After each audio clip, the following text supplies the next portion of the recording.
For those who work 9 to 5, daytime TV may seem like another world.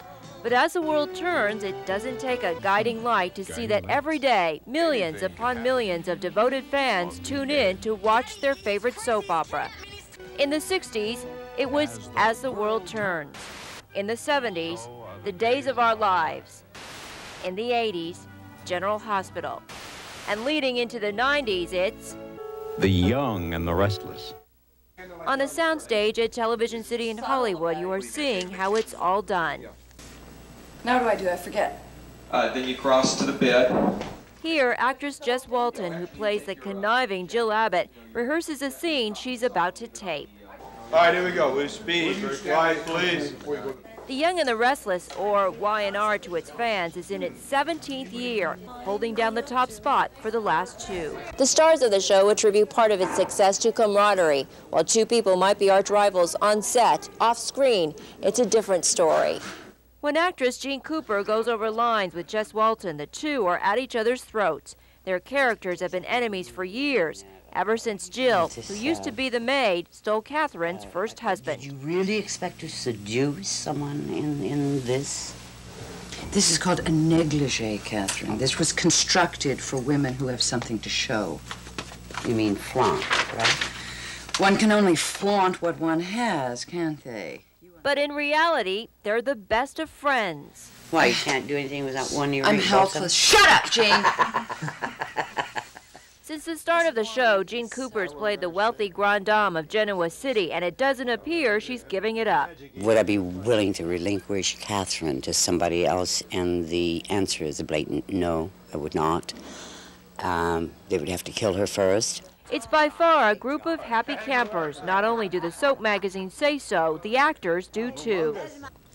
Why do I continue to be on it? Because it pays a rather heavy mortgage, and it's fun doing.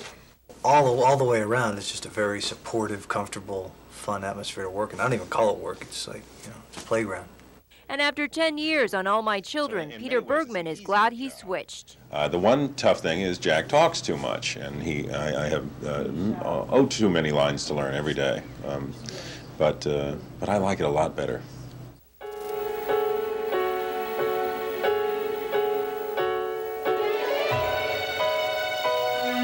They tape 1 show a day, 2.5 weeks in advance.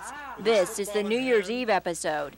The scene, the Chancellor living room, so familiar to Y&R fans. This is the only original set we have since 1973. You know that?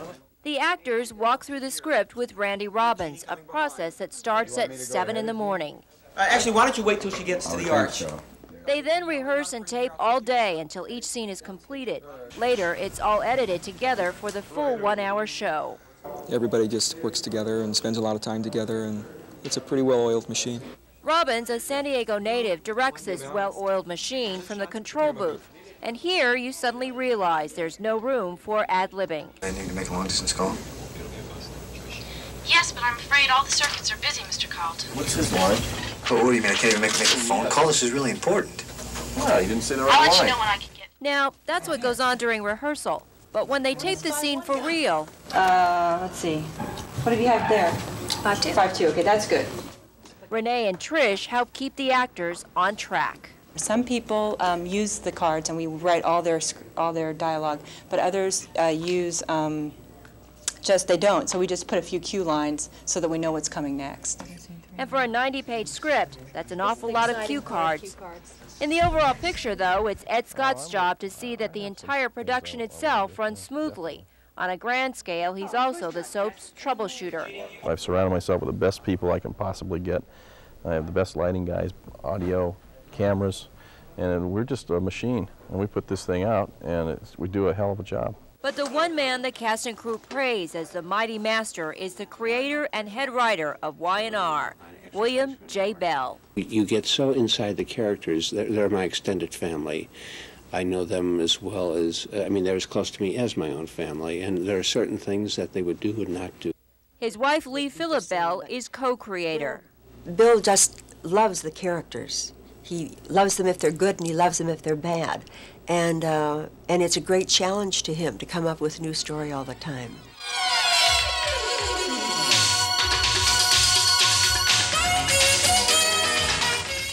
3 years ago, they created The Bold and the Beautiful. It too is in the top 5.